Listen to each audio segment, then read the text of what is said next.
This is Lodha Worldview. This has been automated by Heseos home automation columns. These are retrofit touch switches which you can use by manually also and also through the mobile application.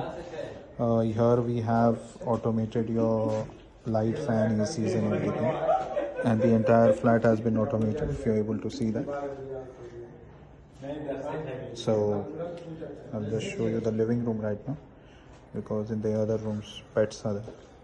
So this is how you can just turn on and off the products. You have scene based control, so if I want to have everything turns on, if I want to off, everything turns off.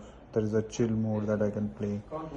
This is a Heseos home automation app which you can use it. This is a dashboard. This is individual room based control. Then these are the scenes modes. You can set multiple routines and everything. And then you have IR based devices control, and then this is the setting wherein you get to know the device and everything.